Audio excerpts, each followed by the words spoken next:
अस्सलाम वालेकुम। कैसी है मेरी यूट्यूब फैमिली। उम्मीद करती हूँ कि सब ठीक ठाक होंगे, अपने घरों में खुश और आबाद होंगे। तो जी हम सीएसडी आए हुए हैं और सीएसडी में जो है खाने के लिए बैठे हैं कचौरियाँ। इस वक्त सीएसडी कोई नहीं खुली थी। हम लोग तकरीबन 3-4 बजे आए थे। उस दिन था कल्चर डे। और कल्चर डे जो है वो सिंध वाले बड़े जोशो खरोश से मनाते हैं। उन बेचारों को समझ नहीं आती कि आज के दिन हम लोग क्या कर लें। बहरहाल काफ़ी रोड ब्लॉक वगैरह थे, यहाँ पे कोई भी नहीं था। उस इक्का दुक्का लोग जो शॉपिंग करने के लिए आ रहे थे। तो हम भी वेले बंदे जो हैं इधर जाकर बैठ गए और यहाँ जाकर बैठे हैं। तो फिर उस वक़्त दुकान पूरी तरह जो है ना ओपन शॉप नहीं हुई थी और बाकी दुकानें भी वो मतलब बंदे लगे हुए थे, मगर अभी तक दुकान ओपन नहीं हुई थी। तो हम लोग ने धूप में बैठ गए कि सर्दी थी, नन्ही-मुन्नी थी, तो नन्ही-मुन्नी सर्दी को भगाने के लिए हमने कचौरियाँ मँगाई और कचौरियों के साथ चनों और ये आलू का सालन आया था। देख रहे थे कि हम क्या खा सकते हैं और क्या नहीं खा सकते। ये बड़े मज़े की कचौरियाँ लगी थी, तो हमने फिर यही मँगवा के खाई। एक तो था 4 साढ़े 4 का टाइम था और उस वक़्त धूप भी नन्ही-मुन्नी थी। तो बड़ा मज़ा आया यहाँ पर बैठ के खाने में और काफ़ी अरसे बाद हम लोग इकट्ठे हुई हैं सब, तो खाने के लिए जब बैठे हैं तो बड़ा मज़ा ही आना था।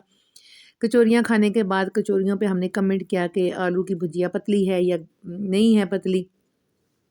इसके ऊपर कमेंट करने के बाद फिर हम लोगों ने जी चाय-शाय पी और उसके बाद मैं घर आ गई। घर आई हूँ तो ये देखें जी मौसम कैसा होया हुआ है और इधर मैंने किचन में थोड़ा-सा काम करना था, तो यहाँ पे मैंने खलियारा डाला हुआ था और ये साथ-साथ जो है मैं पुलाव के लिए भुनाई कर रही थी।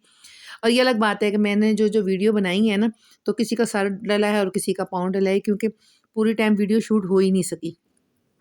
जब मैं वीडियो शूट करने लगती थी या तो बिजली नहीं होती थी या तो फिर कैमरा ऑफ होता था।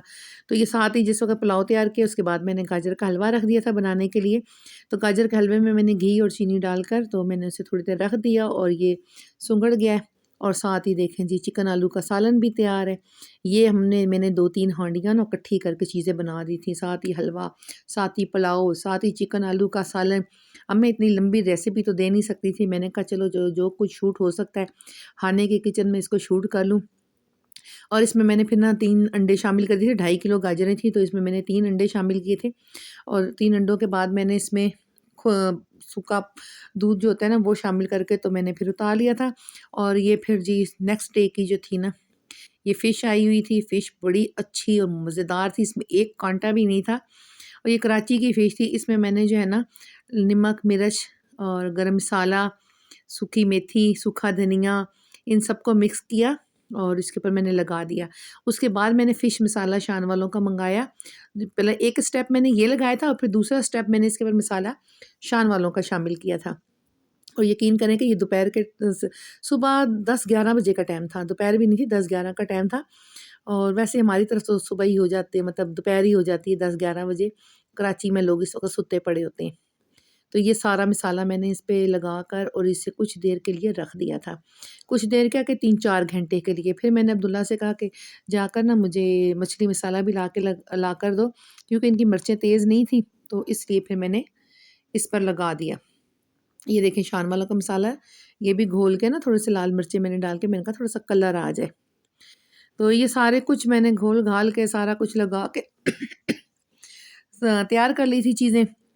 आप यकीन करें इतनी कोई अच्छी फ़िश बनी थी ना, इतनी कोई अच्छी बनी थी कि जवेरिया मुझे कह रही थी कि खाला मैं आप जो फ़िश बना रही हैं ना, तो इतने मज़े की बनी है कि मैं तो ऐसा लगा कि खुशी से पागल हो जाऊँगी। मैंने कहा बेटा मैं आपको ये खुशी नहीं देना चाहती जिससे आप पागल हो जाएँ। और ये देखें जी वीडियो आगे पीछे हो गई है और ये मसाला मैं तैयार कर रही थी ना फ़िश पे लगाने का, ये अभी आ गई है। चलें बहरहाल आपने देख लिया कि मैंने बीच में क्या-क्या शामिल कर रही हूँ। अदरक लहसुन भी मैंने शामिल किया था तकरीबन 1.5 से 2 चम्मच। और ये नींबू का सिरका था, सिरके में इन सब चीज़ों को मैंने घोल दिया था और इनका बैटर बना के इसके ऊपर लगा दिया था। अब यकीन करें कि घर के मसाले अब लगा के 2 से 3 घंटे मछली को रख दें ना, तो मछली बहुत मज़ेदार बनती है और खाने में तो वो मसाला धँस जाता है ना बीच में, तो उससे बड़ा टेस्ट आता है। ये देखें जी इसके ऊपर फिर मैंने थोड़ा-सा शान वालों का मसाला भी जी सुबह-सुबह नज़र आ रहा है डला हुआ और ये मछली को मैंने छुरी से ना कट कर दिया था, कि वो काफ़ी बड़े पीस थे और तवा इतना बड़ा कोई नहीं था। और ये कढ़ाई के बजाय मैंने तवे पे फ्राई की थी सारी मछली। देखें, ये 3 पीस मैंने डाल के दरमियानी सी आँच करके और इसे मैंने फ्राई कर लिया।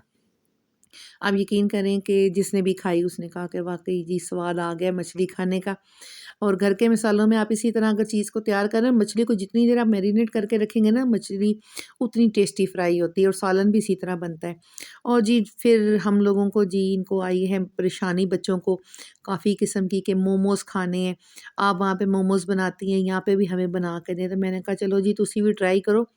मैंने इनको बताया कि इस तरह करें, तो ये फिर मैंने जवेरिया को लगाया हुआ है कि चल बेटा आप शुरू करो बनाना। मैंने कुछ बना के और ये रखे हुए और कुछ ये स्टीम में रखे हुए।